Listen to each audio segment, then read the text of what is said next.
Hello everybody, I'm Bagel or Bagel Plays, and today I'm gonna be making a little video about the creation system in Planet Explorers. Um, this is gonna be more of just a basic overall thing, planning on doing more specific like how to make swords and guns and all those sorts of things later, but right now this is just gonna be kind of an overall, general, basic, how do you do stuff. So first of all, I'm just in the world right now. I'm actually in the build mode of the game. But to get to the creation system, you can also do it from the main menu. There's a little thing that says create. But if you just want to make it outside of the game. But if you go down to this little tank icon here, click on that, that'll take you into the creation system. And so once you're in here, they have a little tutorial thing here. It isn't the best. It's got some good stuff in here. Some of the hotkeys are actually kind of good to know. I learned a few different things from that, but it's not the best tutorial, and so that was part of the reason why I decided to make this. It's because they don't have the most clear of tutorials for this. So, first of all, you're going to want to create or choose what you're going to make. So you have a choice between a sword, shield, gun, and then you can carrier would be like a sort of vehicle. And so you can make big or small. And vehicle would be like a ground vehicle, and then aircraft, obviously helicopter, battleship, which would be I think more like a jet kind of a thing. And then you can also do objects, which are more like you can do furniture and just kind of anything that doesn't go into these other categories. I think that you can just kind of be like, alright, well, let's just put in there. Also, you can see there's fine, rough. Fine will give you kind of more detailed lines in there, whereas rough will be more like the regular one. So I'm just going to use sword for right now, just because it's the first one you see on there. So anyways, there's these different tabs on either side. You can actually collapse them if you press this little arrow down here. Do the same over here. Not a whole lot used to doing that, other than if you want to zoom in and like get a bigger picture of it. But yeah, so over here you have, this is where this is probably the most useful one, but there's a lot of useful stuff in this one too. There's the inspector tab, which I'll get to later, and then the statistics tab, which basically will give you the overall statistics of your item slash weapon slash whatever you're making, and it'll also tell you, like right now I don't have any visible voxels or a hilt, which if you don't have those then it won't work, so you need to have those. Also up here you have a little thing that will control your view of everything. Also, if you're moving around and you get lost, you can just press R and it'll return to that view right there. Just something very useful, because I've had times where things have gone really screwed up and then you just hit R and everything's back to normal. It's just wonderful. So first of all, I'm just going to go over some basic controls here. So I'm just going to choose something and just drag it out. Okay, so first things first, to move the camera around, if you right click and drag, that'll sort of rotate it like this so you can get different angles.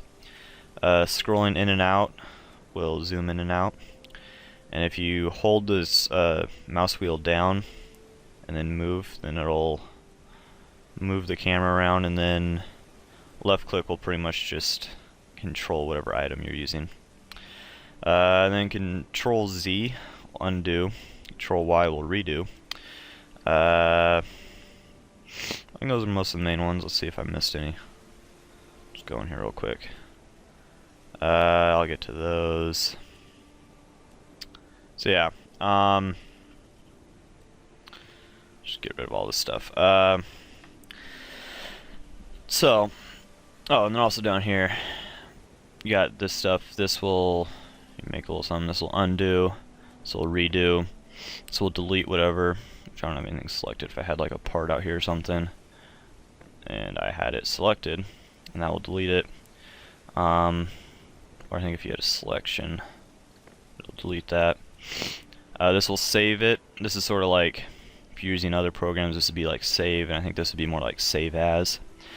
And this is export, so that'll actually put it out into the game. And then over here we have laser grid, which if you check that, you'll see that it basically takes this grid and puts it on top of the object, which can be extremely useful at times. And if I just bring this out here, then if you check this hide parts tab, it'll hide the part. So anyways, let's start with just the beginning here. Actually, let's just get rid of all of that. Let's just create a new one. So this first parts tab is where you have all the parts. I know, pretty complicated. So for the sword, it's just the hilt. And then these parts the better part it is, the better properties it'll have. So like the wood hilt, it won't do as much damage, and the durability won't be as good as the copper hilt. So that's just, as you're doing it, keep that in mind. Also, one thing to notice, if you down here, if you hit this little refresh button, that'll refresh all your stats. Actually, let me make a material real quick. Oh, come on, there we go. So, if you look down here and I make a material, then it says you have to use that. And then, so the hilt, it doesn't count as, well, it's a material all on its own. It's not like you can just have a bunch of wood and then the wood will craft the hilt for you. You have to actually craft the hilt or buy it. You might have to buy some of these. I don't know if you can make them all, but and then, but the other parts, the materials will just be like resources basically, and the parts will be items that you have to have. So just something to keep in mind. And then also, if you, let's see, I'm gonna go to a different one that has more parts. Just go to like that or something. So vehicle obviously has a lot more parts. There's this little drop down menu here, so you can kind of organize it. So if you just want to look at it by type of part, that can save you some time. I mean, really, there's not that many parts that it's that big of a deal, but just if you're having trouble finding something. Let's go back to sword because it's way too big of a thing. So let me just, so if you just click on it, and then when you bring it out here, it'll put it, and you can just right click and that'll put it down. And then also, when it's selected, to get rid of that, if you just right click, that'll get rid of the part, so then you just have the part that you put down. So once you select it, if you go to this inspector tab, you'll see that they're sort of like the position and rotation, so you can actually, there's a certain point you want it to be at, which actually for this one you might want to go like 0, 0, 0, hit apply, then actually that's not what I was saying I was going to do. Anyways, way to start it off. But you can also, down here, if you click that, this little arrow thing here, it'll bring up this, and this will allow you to move the part. So you can, it doesn't really matter that much where you place it, because you can pretty much just move it all around just by clicking on these arrows and dragging. And then also this little thing right here is rotate, so you can rotate the items. You can't do that for all of them. I think like wheels you can't rotate. There might be some other things, but a lot of the stuff you can. So anyways, if we move on to materials, it's kind of a lot of the similar stuff. You have the drop down menu, so you can organize by type of material. Some of these you may not have because they're custom ones that I got off the internet when I was just messing around with stuff. But so anyways, to place one down, you can just go to, just go to copper. You have these different tools down here. This is a selection tool. I think this is, yeah, pencil. It'll basically just put down a single one at a time. So it's not the most efficient way of doing stuff, but if you're trying to do little details and you want to be really precise about it. There's also the box tool, and so basically how this works is you click where you want it and then drag, while you're still holding the left mouse button down. And once you get it the right sort of X and I guess that'd be, I think this is X and Z how this one's, but anyways, once you get it like this, then if you let go, then it'll let you adjust the height. And then if you click, then that'll actually place the block down. Actually, if you go over to statistics, hit refresh, then it'll give you, see there's attack and durability and sell price, and gives you all this stuff. And it also tells you, so I need 14 copper and 1 copper hilt to make this. So there's also this, what is this, diagonal brush. So I'll make a little wedge sort of thing. And also, if you notice, when I'm dragging it out, it says use tab to change direction. So if I just hit tab, it'll change the direction of it, and you can get it just how you want it. So that's actually really useful. I didn't notice that at first.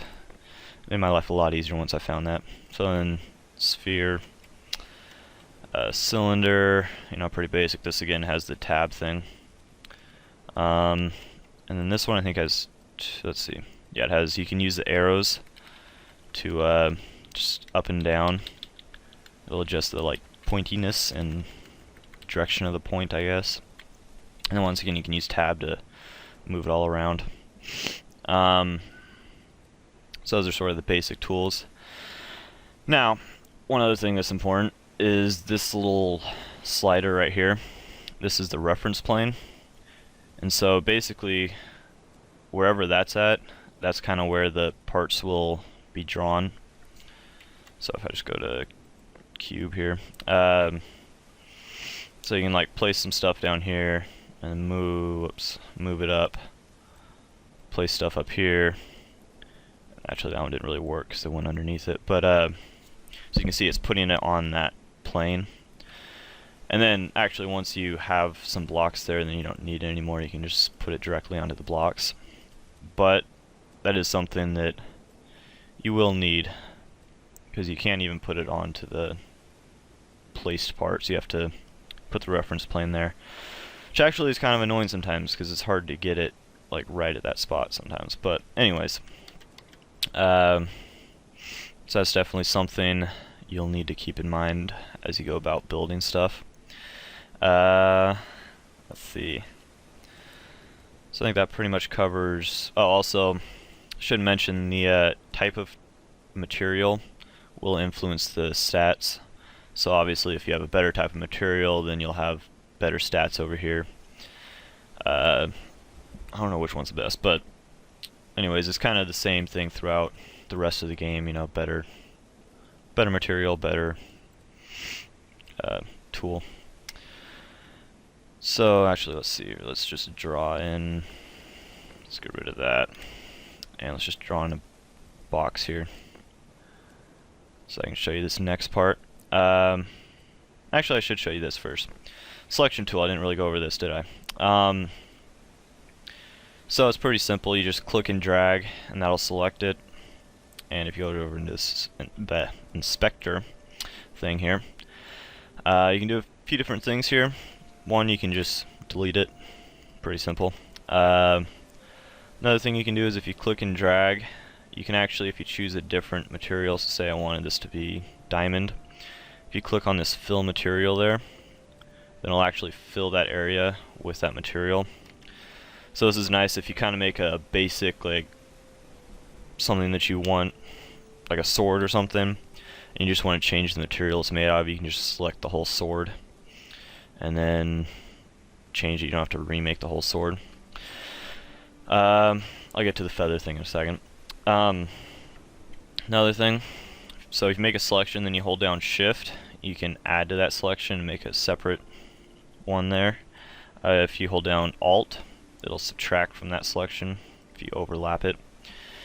And if you hold down control, it'll do sort of like the places where it overlaps, it'll get rid of, and it'll keep the rest. So see, that was the part where it overlapped, and then it keeps the rest of it selected. From my experience, that's not the most useful one, but I mean, it's still good to know. So now we're gonna get to probably what I should also mention this. Keep forgetting about stuff. I practiced this a little bit too. So say you have this little thing selected here. If you adjust this little slider, it'll it makes it so you can like semi-delete it basically. So if I just do that and then click away, you can see that if you look at this corner versus that corner, it's a little bit different. If I just see make bigger selection here. Actually, I think you just need, yeah, you just have to have it be a single one. So if you do kind of like a semi thing, then so it's like that versus that. So it's a little bit subtle difference, but if you're just trying to make a small little indent instead of the full deleted block, keep that in mind. I just figured that out like right before I made this video, actually. So finally, feather mount. This is extremely useful. Ooh, actually, I forgot about something. One more thing I forgot to mention. There's a lot to mention here. If you, while you're making a selection, if you're holding it down and you press the plus button, that'll increase the depth, and if you click minus, that'll decrease the depth. You can also use arrow keys. So if I just do it on the side here, whoops, I should probably hold that down. You can see it does it there. So now I'll select all of that. One thing to keep in mind is what face of the object you're on. So as you can see, this there's like the square up here versus here versus here, and they all have different selections. So just keep that in mind as you go about doing that. So yeah, now the feather. So this is an extremely useful tool. I'm just going to put up there, and then so if you just click and drag, you'll see that there's sort of this gradient here. So basically this red is where it's going to just totally get rid of it, and then it's blue, it's going to barely delete it at all. So it's kind of like a little fade thing there. So if you hit delete, then and you see it's not just like a straight drop off, it's kind of smoothed out, which is very, very extremely useful in many different cases. And you can adjust how much that is. So if you just want a small little amount there, or if you want like 20, then you can just adjust that. You can also, if you check feather depth, basically what that will do is instead of, if you don't have that checked, it'll just be on a single plane. So like just this plane or just that plane, and it won't cut into the rest of it.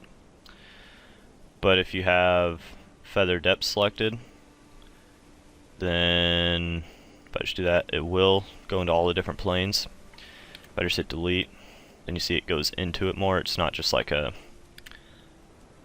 actually a good way to make a little half circle into something if you want it, but without that,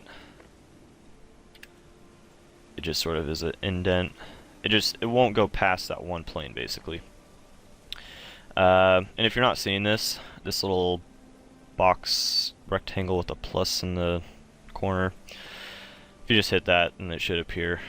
I guess that's like a little toggle thing there. So yeah, those are the basics. Also, one more thing I should mention: if you want to hit, or if you hit F, that'll zoom in on your cursor. Don't use that a whole lot, but something to keep in mind. So another useful thing about this selection tool is if I just select an area here, I'll keep I'll turn it off. Decisiveness, that's what it takes.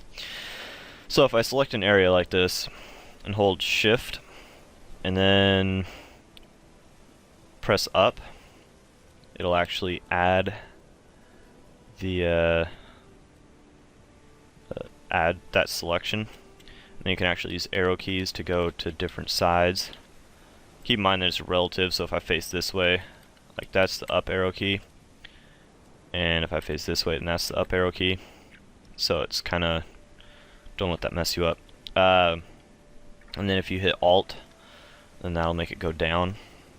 So I don't actually use that all that much, but I could. I don't, but I could. Just gonna restart here because it's gonna be a huge pain to delete all that. And actually, you can do kind of a cool little. If you make the feather up, and you do this, and you hold down Shift and do space. Kind of make a cool little thing because it'll slowly smaller and smaller.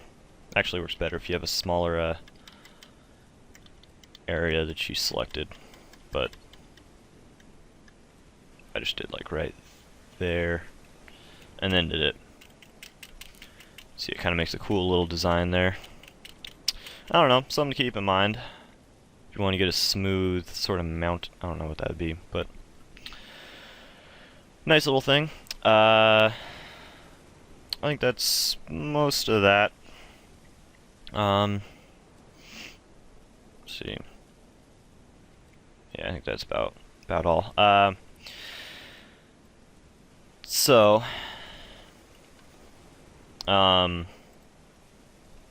Next one is paint, and this is so you can, I mean, add paint onto it. It's pretty simple. So if this is three different tools here. The selection tool, which is actually I'm gonna take the feathering off. Works exactly the same as the other one, except can you actually delete it? Yeah, you can still delete it from there. If you hit fill, then it'll just fill it. So this works good if you're trying to get like a sharp corner in there, kind of, and you don't want it to be all.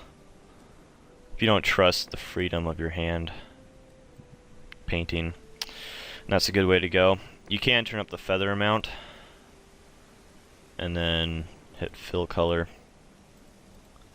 and it'll kind of do that same sort of thing. You can also do feather depth. So once again, it works. It's pretty much the same as the other one, just instead of deleting stuff, you're painting it, even though you can delete it from here. And you can also, if you fill that color, and then if I go like this, I could erase the color from there, so you can get spots with no color that way. And then you got the paintbrush. Pretty simple. Just make sure you're in this inspector tab, and you can change the radius, so like basically how big the brush is. The strength, turn that down. See, it's really light, and then if I turn it up, it makes it really dark. Actually, if you have the strength way down, if you keep going over it, it'll eventually kind of get up to that point. And then sharpness. If you turn the sharpness all the way up, it'll be just like a circle with very obvious edges. Turn it down, kind of fade out more. Pretty basic stuff if you know anything about this kind of, like, I don't know if it's really graphic design, but like the using Photoshop and those kinds of programs. And then also eraser. Same controls over here as the brush, except it gets rid of the paint. And then choosing a color, pretty standard. Choose the color. You can choose brightness and darkness and everything over here. You can also, if you want to just adjust a single color, you can just click on that color and drag. That'll sort of adjust it. So if you want to get, if you know the exact values, it's actually a good way of, if you get like the perfect color, and then you go and you can like write down the percents, and then if you go and change your different color and then you mess up and you want to go back and paint again with that other color, then you can just change it to those exact percents. And then you can also change this ink versus paint thing. So basically, let's see, let's make it like that color. So this is paint, okay, and this is ink. Small difference, but I don't know the complete point of this, but basically the paint, from what I can tell, sort of just covers it, and you can't see as much of the texture. And the ink will kind of keep the original look of it a little bit more, I guess. You can also have kind of a mixture so it's sort of somewhere in between. The ink also seems to be darker lots of times, for whatever reason. And I think I read somewhere that the ink was supposed to be more for details and doing a little, if you're making a little design or something, and paint's just for covering the whole entire thing. So, anyways, something to keep in mind there. By the way, sorry if I'm going really fast, but I'm trying to just kind of get through this. Once again, I'm going to be going and making other like swords and those sorts of things in another video. So we move on to decal, and basically these are little things you can put on there, and yay, you got a little picture on there. You don't actually have to just use these. You can create your own and then bring it in here.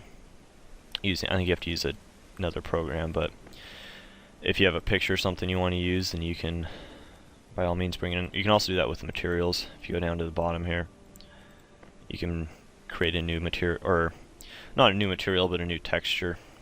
So yeah, if you just anyways, put one down, and then it has the same controls as the parts over here. You got the movement and the rotation. One thing to keep in mind is if you let's see, so like if you have it up here on kind of a curved surface and it's not showing up, well, this one isn't going to work very well, but try moving it around like this, because sometimes certain parts won't be on there because they're not touching it, or it goes too far in. So anyways, if it's not showing up, that's probably why. I had a few times where it's like, why isn't that showing up? And then I moved it around and I got it. And then again, rotation, pretty straightforward.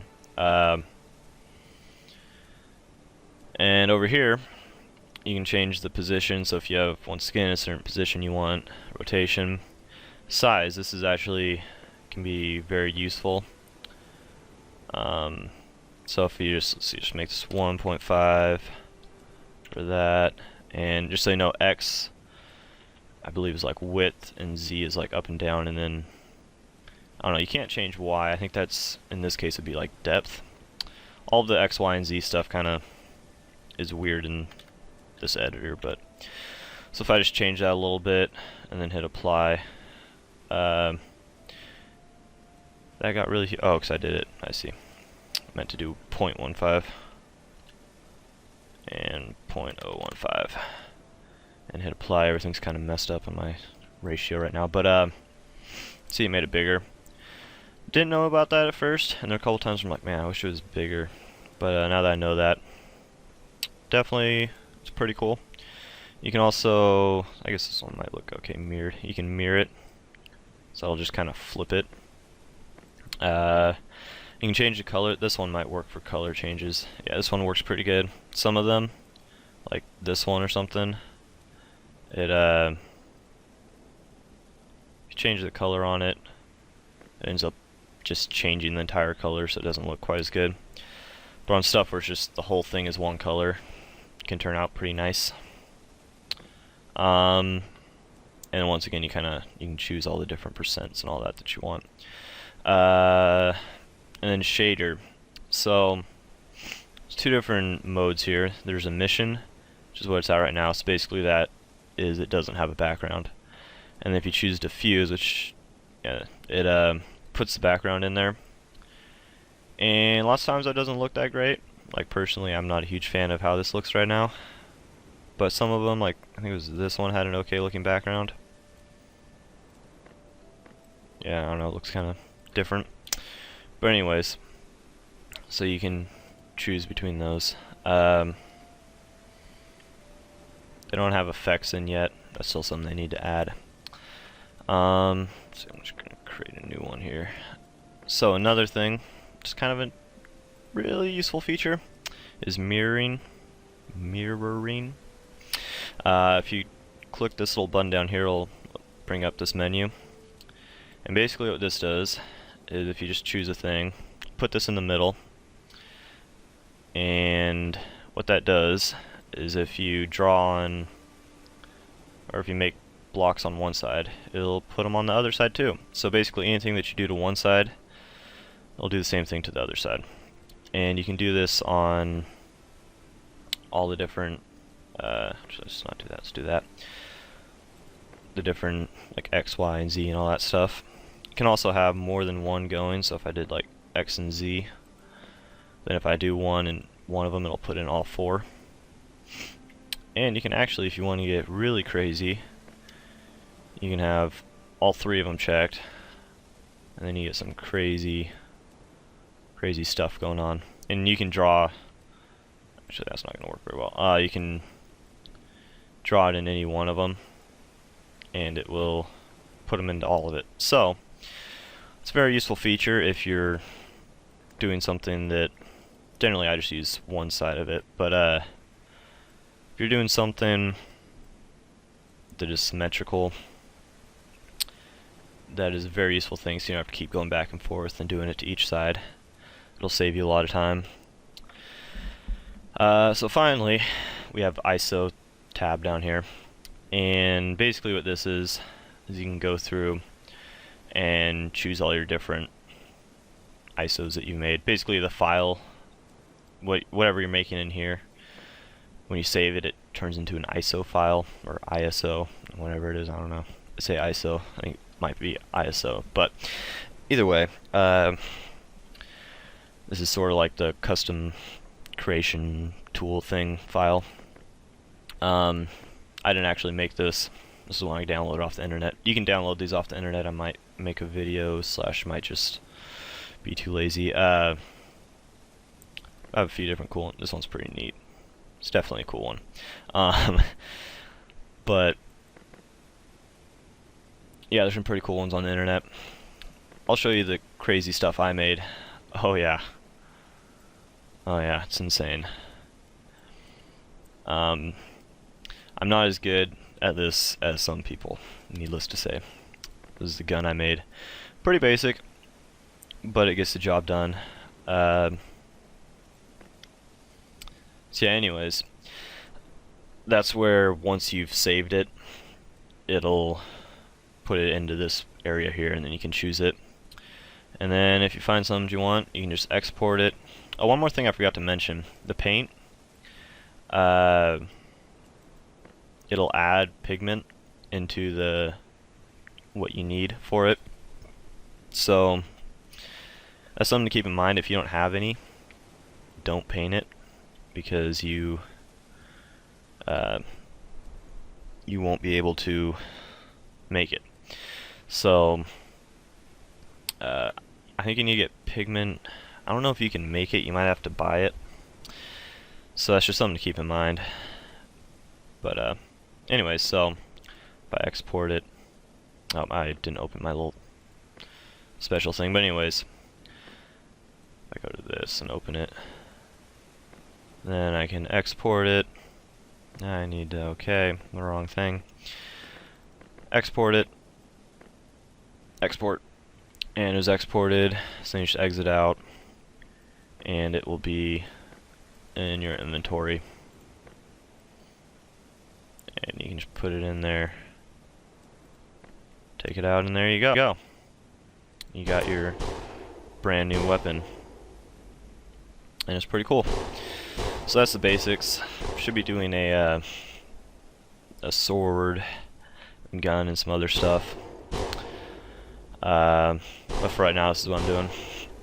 So once again, I just kind of sped through it, tried to get through it pretty quickly. So yeah, anyways, thanks for watching, and hopefully see you in the next one.